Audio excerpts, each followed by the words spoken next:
Hi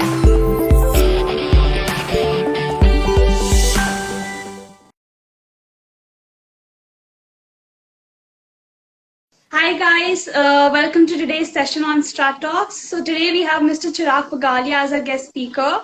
Welcome and good evening, sir, once again. Same to you, Joey. Yeah, so I'd just like to start off with a little introduction about Strat Talks. So Strat Talks is aimed at providing open and free access to focused strategies cutting across various areas of business, be it marketing, operations, economic, sales, etc. So we try to bring various leaders and market players from the industry to the forum to share strategies with keen students of strategy across various different age groups.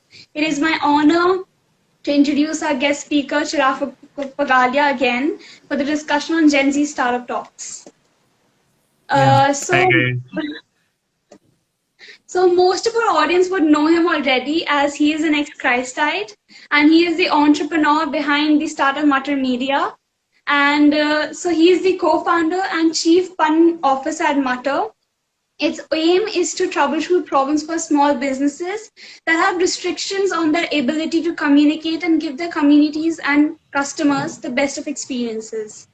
Along with Streetrepreneurs, which is his own brainchild, he is also a photographer, graphic designer, video editor, social media manager, and the list could go on and on.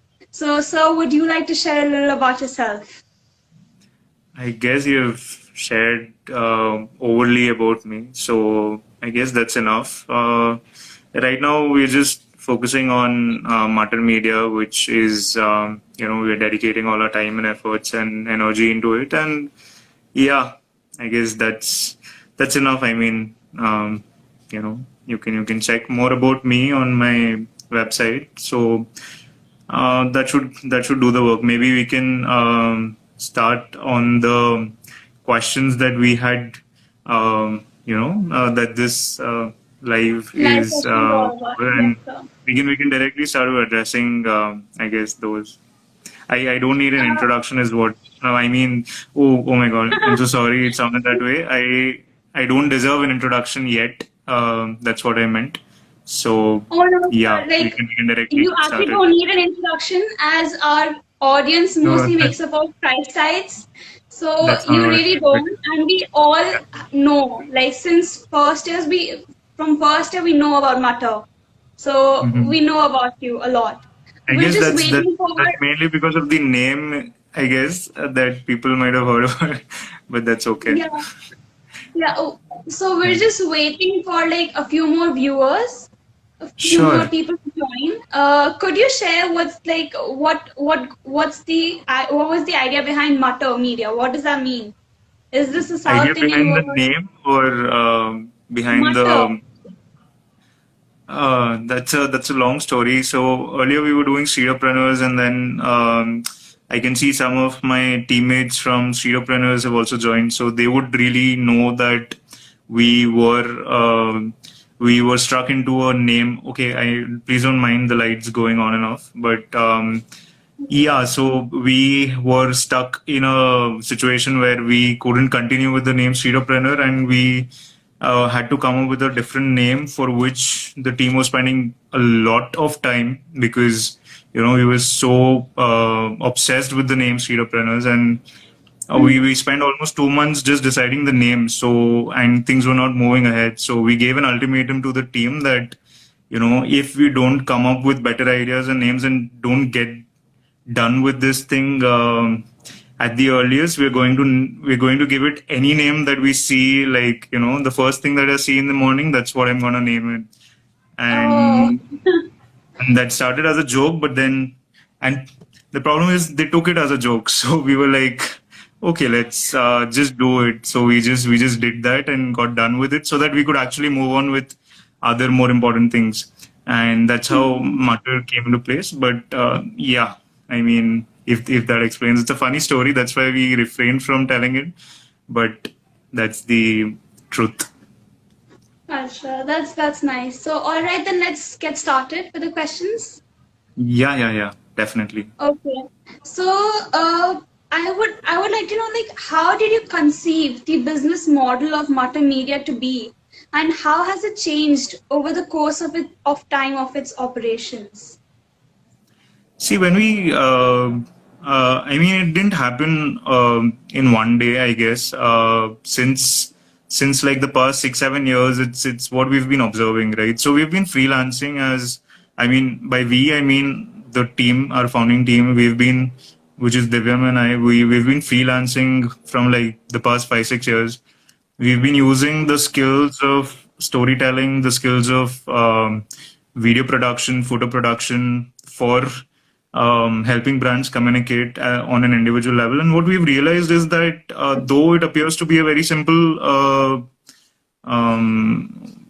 thing to do, it is not, and a lot of businesses fail to do it properly. And that's where we started, because we saw that in the country there were a lot of media agencies or marketing agencies who are catering to the top notch companies, but the broader spectrum of small and medium sized enterprises, they didn't have a really good solution for them, or an agency or people to help them with business communications or marketing or collateral building, or social media and stuff. So that is where we started with the problem, which we realized was the inability of small and medium sized enterprises and startups to put their best communication out to their audiences, be it their clients, their customers, their suppliers, vendors, all of them, whoever they deal with. So we started there, but sooner not exactly sooner, 9 months down into that area of operation, we realized that, okay, it's a lot of things when it's come to communications, and we found it almost impossible to be good at everything. So we were doing productions, we were doing graphic design, content writing, we were doing SEO, website development, social media management, and whatnot. If a client comes to us with a requirement, we didn't like to say no to them. So we were like, okay, I mean, we'll figure it out how to do this, but we'll do it for you. We'll help you out for doing that. And we started making a product or a business model around all of those things. Yeah, please ask. Yeah. So, like, as for the business model, what was the planning that went behind it? Like, how did it come to be from the beginning, and how did it change?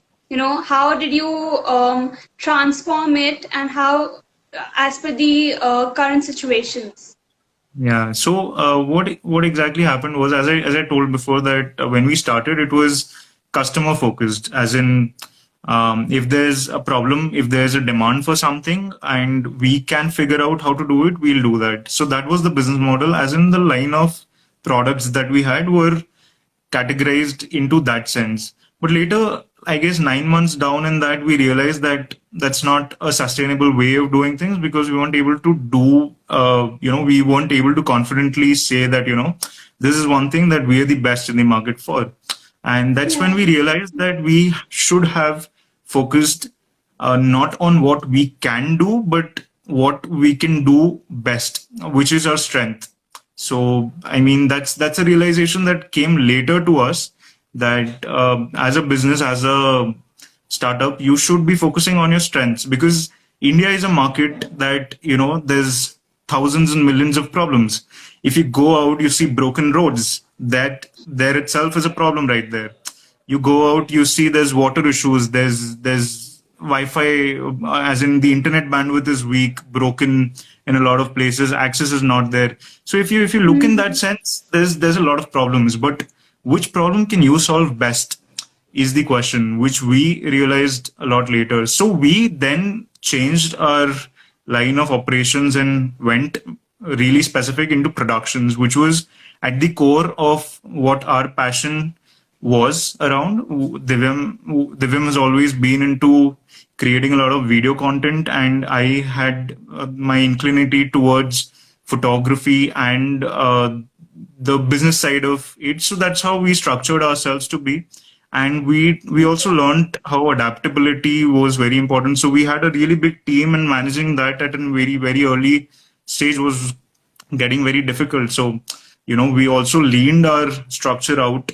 So it's all that experiences come only when you start, but it's these experiences. I mean, learning every day, learning has led us to take better decisions. So that works the same for a business model as well. That it's always kept changing bit by bit.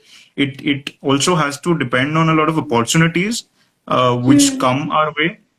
I mean, we started Mutton Media itself from an opportunity that came our way, which was this event called TEGS, which we got to do the end-to-end marketing of and marketing and productions of, and that's how we started. That's a big commitment we made there, and that's when Yeah. we realized that we can do all these things. And so, even after COVID, it was another opportunity that showed up our way, which was a brand named Master Life. And that's when we realized that, that is the need of the hour. The edtech companies are more into video production and online learning. And that's where we jumped into that, since our other sources, which was events and cultural and corporate events, had gone down. And so that adaptability has been a crucial element into our business models, as in our business So models basically, are not constant, they keep changing, but yeah. it's about every day you have to take that decision. Okay, what is my, and you have to keep reassessing it. That it's Hmm. not that today if you've made a business model it'll stay the same forever, so it has to keep changing and it has to keep growing with you. So that's Yeah. how it has You been with have us. to adapt. Yes. Yes. All right. So moving on to our next question. This is quite personal. Not Yeah. that personal though. What was the inspiration that drove you to drop out of college and start your startup? And what was your parents' reaction to it? So, as I told, right, we'd taken a really big commitment on our shoulders when we were still in college. So, we were in Mhm. our final years, though we had started the media part of the business to finance the project Streetopreneurs. This big opportunity showed up in front of us, and we were like, we felt very confident that we can do it. We have all the skills, and there is a clear cut demand out there for these kinds of services, and we ventured into it. We made a big commitment. We undermined the work that would go into it, and now that we had made a commitment, we had to stick to it, and we start putting all our hearts into making that event successful, like the entire marketing for that, which included branding, productions, marketing, videos, promotion, social media, and a Yeah. lot of stuff packed into a very short deadline. And it was getting almost impossible for us to get even a minute of sleep. And so our daily routines, our days started at 6 a.m. and ended at 4 a.m. That was the kind of life that we put ourselves into, and it wasn't bad at all. It was the best time of our lives, but it drained us completely, because college plus hustling for the entire remaining time that you have in a day, and we really missed out on sleep, which affected our health. We missed out on our diet, and that somehow strained us so much that we had to make a choice. That on one hand we You have had a to choose your commitment to go priorities. behind, Yeah.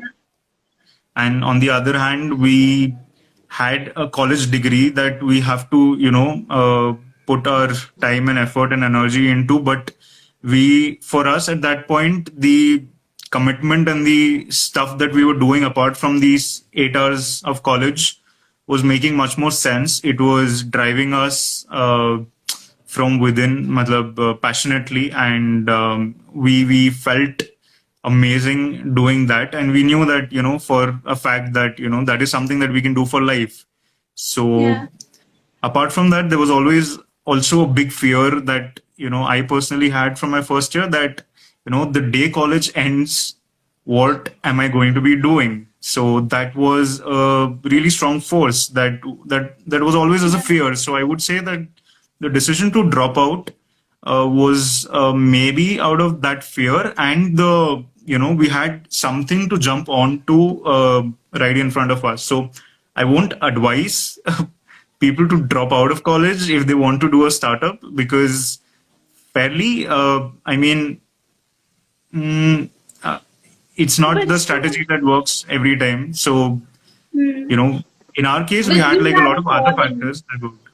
Yeah, you had a calling. So whatever, what were those things? Like, what were those things that finally, made you realize, okay, this is my first priority. I have to go for this. College can wait. Yeah. So Yeah. I had, at that point of time, I had, somehow found a partner who shared the same kind of passion that I had for the kind of work that we were doing, that is Divyam. And we started building a team together. We had a team of 6 people, and the kind of resources that we mobilized in the first 1 or 2 months for that when we were still in college, I knew for a fact that, if I didn't jump on that opportunity, that at that point of time, I won't be able to do something like that all alone after, college ends. And if I wait for that long, and, that kind of, the culture that we were putting together, the team that we had, the energy that was coming and flowing in every day, and the excitement of the entire thing, because at that point we had a choice, out of college and having nothing in hand, having two choices, but not the time to, do the practical Talent. Yeah. experimentation and stuff. That was a big fear for us. For me personally, that this is something that I have right in front of me. If I give up on this, maybe this opportunity, or this, the confluence of everything into one piece, will it happen again or not? So that, and I'm really happy that I took that jump. So Mhm. yeah, I mean, it's been going good, Yeah. and I'm pretty confident that we've only grown like a lot more than we had, ever thought by taking that call. It paid And off. college is Yes. something that we can just go back anytime we want. I hope they would take us in, because, no matter how much work we had, we still had, decent marks, scores, relations, participation in college. So we weren't like rebels in that sense. So I guess they won't reject us when we go back. Hopefully, sir. Definitely, it'll happen now. Yeah. Okay, so before we move on to the next question, I just want to remind the audience that we'll be taking questions at the end of the session. So please drop in your questions in the comments below. Yeah. Okay, so my personal favorite, we talked on call yesterday, and I was blown by this answer of yours. You have work experience in many startups, including Mutter. So, what are the challenges that pose for startups on their way to success in India? As you were talking about all the external factors. Mm-hmm. So Yeah. yeah, I mean, we spoke to great extents about this on the call yesterday. I'm not sure if we'll be able to cover that much with the time that we have in hand, but in my opinion, like I'm no expert or into this, but in my personal experience of the past 1.5 years, and uh, the way with wherever I worked before, I've made some observations that have shaped my decision making and my thought process in life. And that's where, like, I've realized that business environment in India is not very great right now, I would say, for startups. So it's like, amongst the external factors that somehow that make us, or that are behind a business's success or a startup success, uh, that environment right now, I would say, is not very great. So startups can't depend on their external environment, but one thing that they can do is,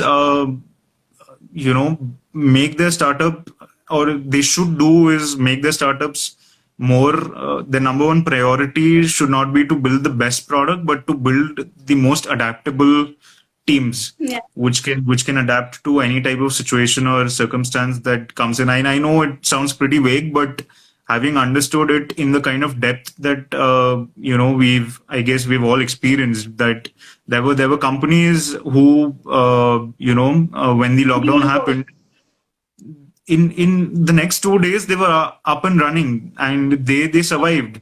But there were other companies who didn't adapt, who didn't plan to go that way, and who just waited for this to get over, and they've taken a big hit, or they've gone behind for, and they just went on a vacation for 2 3 months.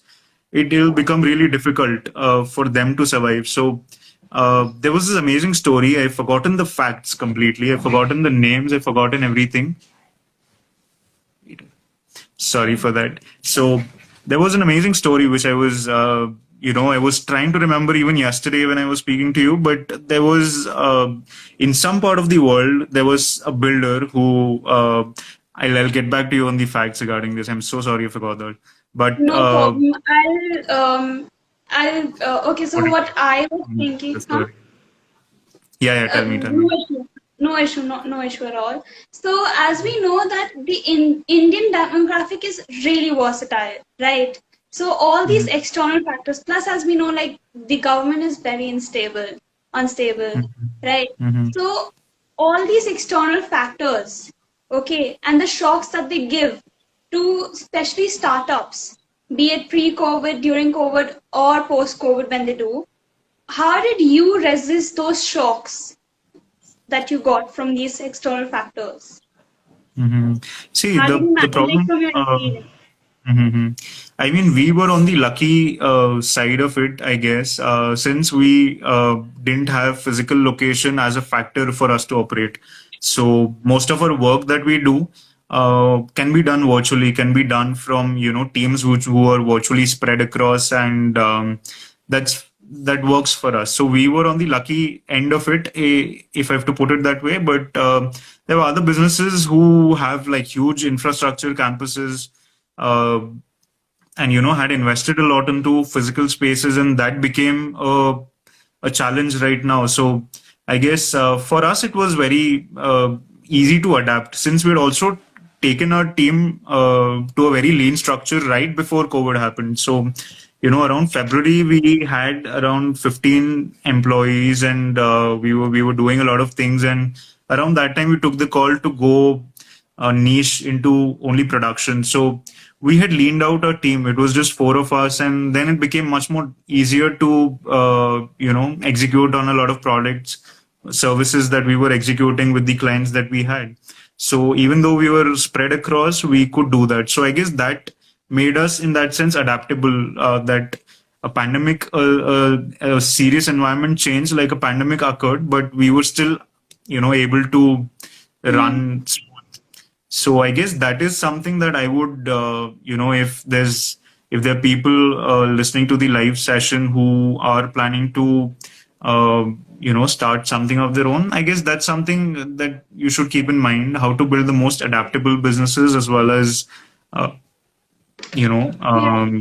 and be more adaptable, be more ready to adapt to changes. I guess that's the biggest learning I've had this year. And Mm-hmm.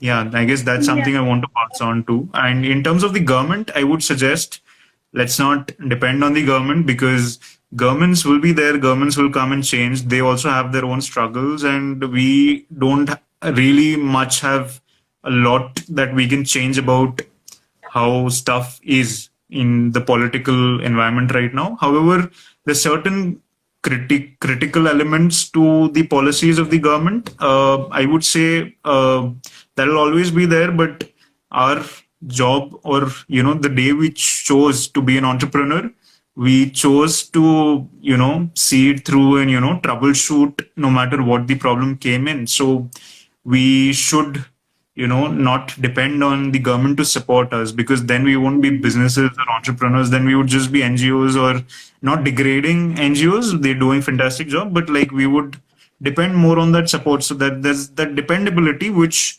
makes it much difficult for any business to work on. So it's better if you don't have that dependability, because at the end of the day, we are not Ambanis, or we are not Adanis, that we could have that Yeah. kind of control over the external environments. But Mm. uh, while building a business, the most we Extremely can do is sorry to build cut it you. adaptive.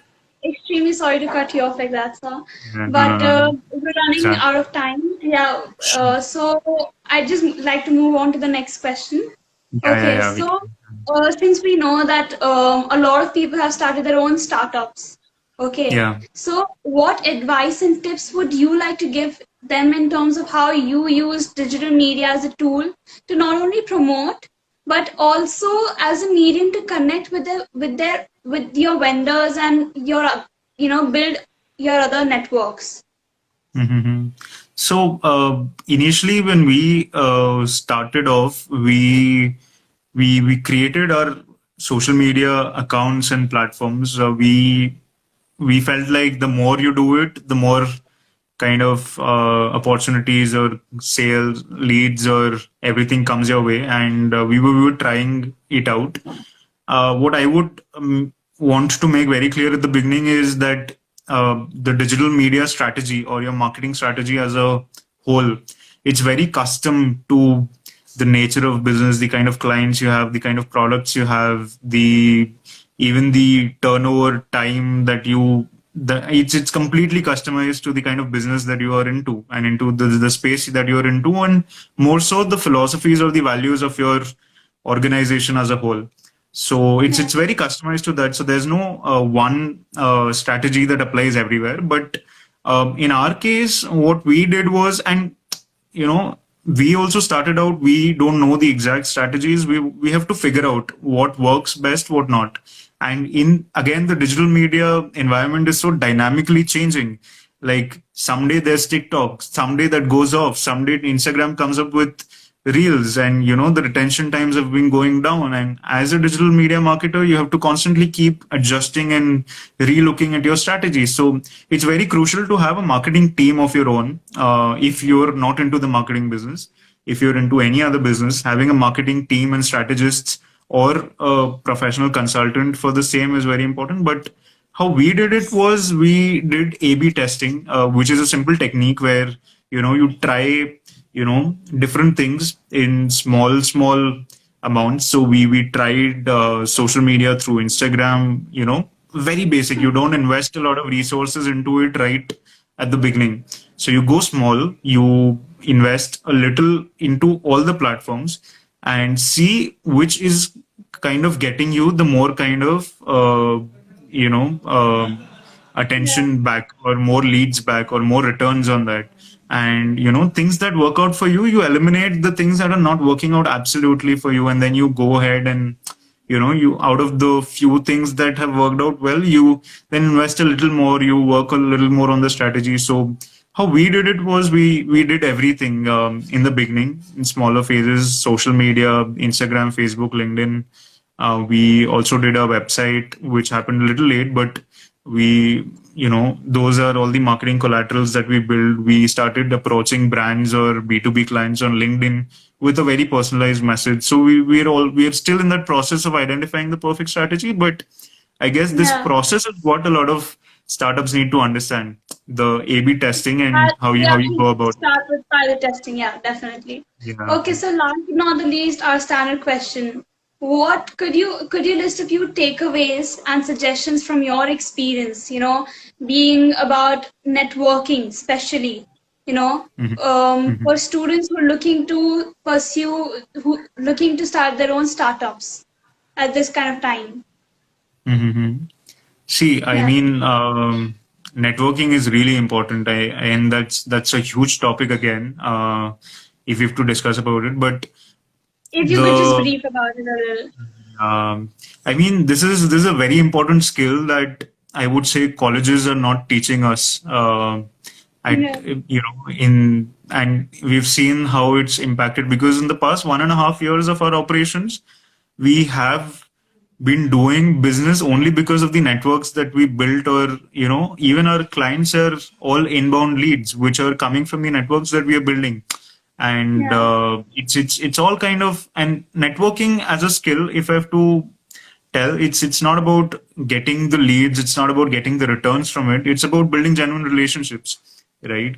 Which add on to an overall goodwill for your business. Plus you get to learn a lot, you get to Mhm. show or sample your product or service to let's say a set of clients, and you make your first customer like that.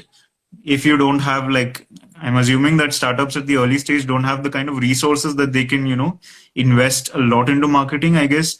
the initial 1.5, 2 years of a startup's growth cycle, which includes their, putting their first products out, getting their first 100 customers, validating their products, validating their markets, then, pitching for investment, getting an investor on board, streamlining their supply chains, and everything that has to happen in the first 2 years. It more or less, I would say approximately 85 to 90%. It depends on the kind of networks that you build. So that is what, makes you smoothly strive through the first 2 years of your business. And Hmm. that's something that I'm saying from personal experience, that uh, this is the strength with which we are, even surviving today. Because in times like COVID, I'm assuming businesses like ours, small businesses, just, less than 3 years old, they would have all struggled. And if they had the kind of networks, they would have gotten through it. If they didn't, they would have shut shop. Yeah. So Yes. that's Yes. that's very important. And I guess you should learn more about this skill as a whole, and colleges should teach this more.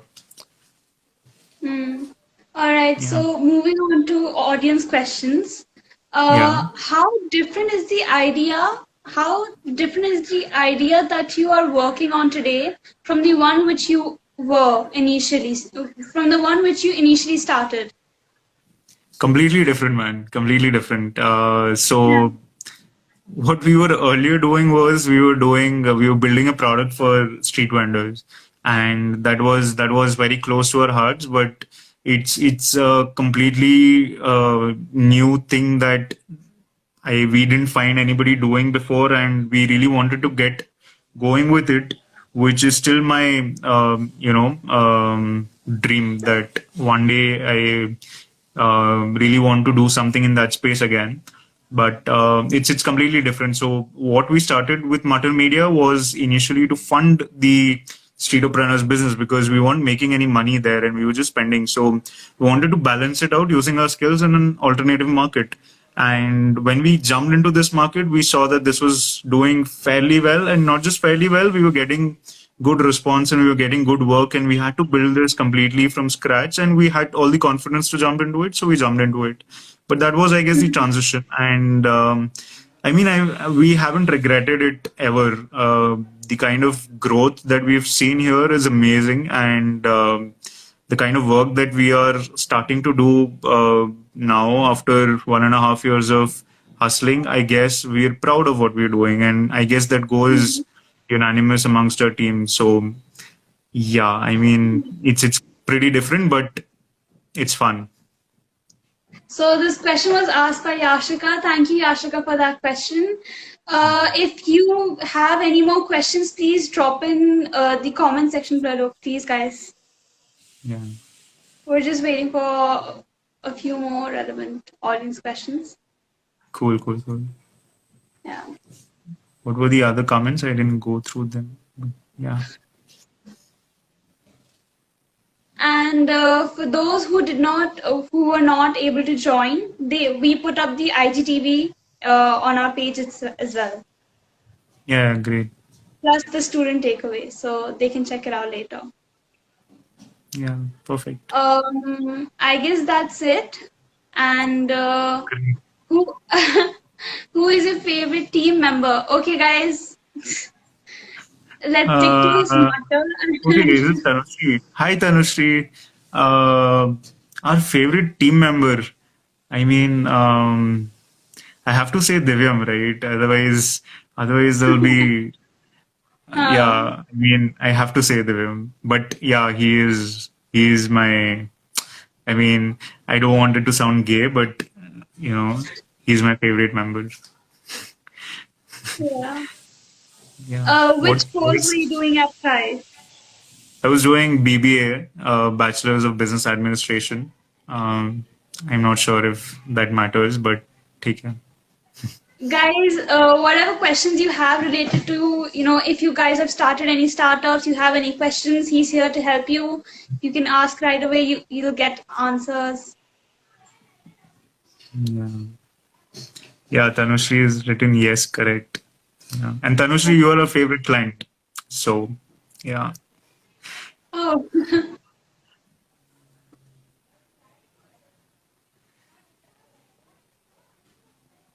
Yeah, I mean, I had like a lot to talk about because like um as a single kid, I had no friends when I was little. So I was always like, this one skill that I've developed, which is observation. So, everything that we do, every little thing that we do, I guess I observe a lot from it. I try to learn a lot from it. And so that's why, like, even though we have had like just 1.5 years of experience, I have a Yes. lot to talk about everything, but we have time constraints. That's why we couldn't. Maybe,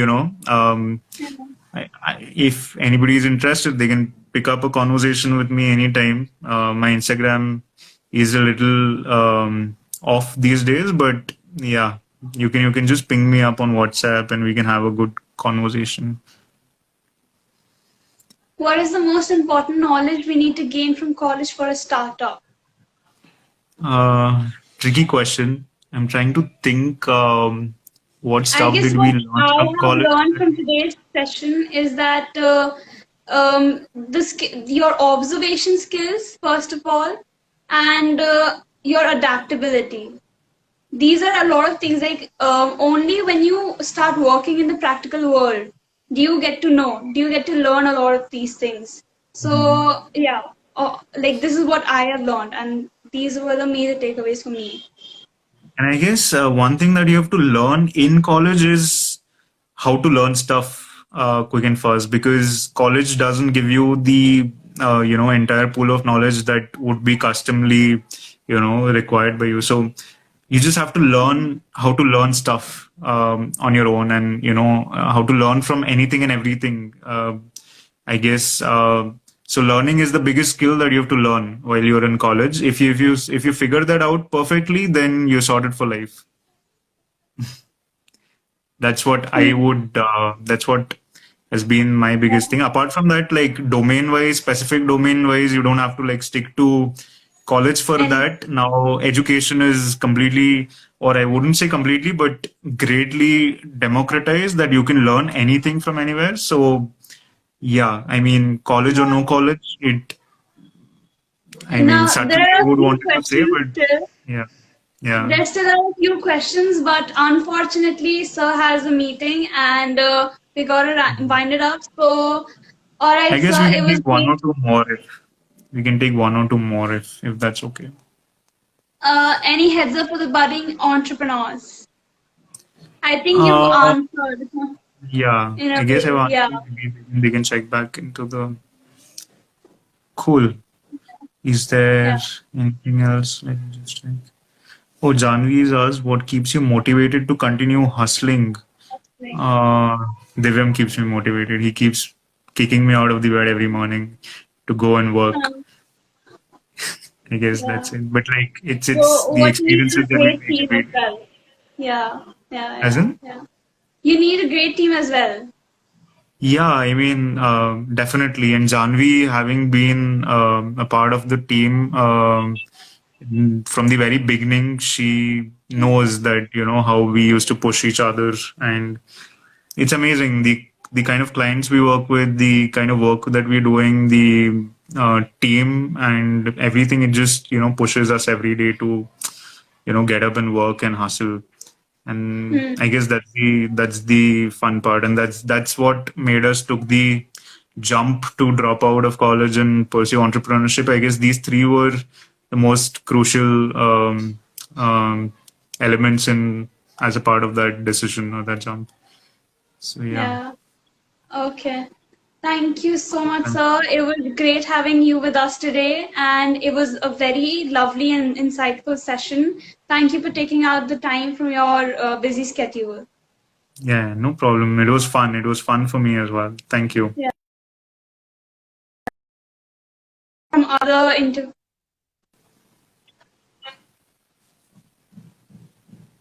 Yeah. All right. I guess I love you. Yeah. ठीक है. Yeah. Cool then. I'll see you. I think you got Bye. disconnected for a second there, but again, thank you so much, sir, and thank you, audience. Thank you, guys.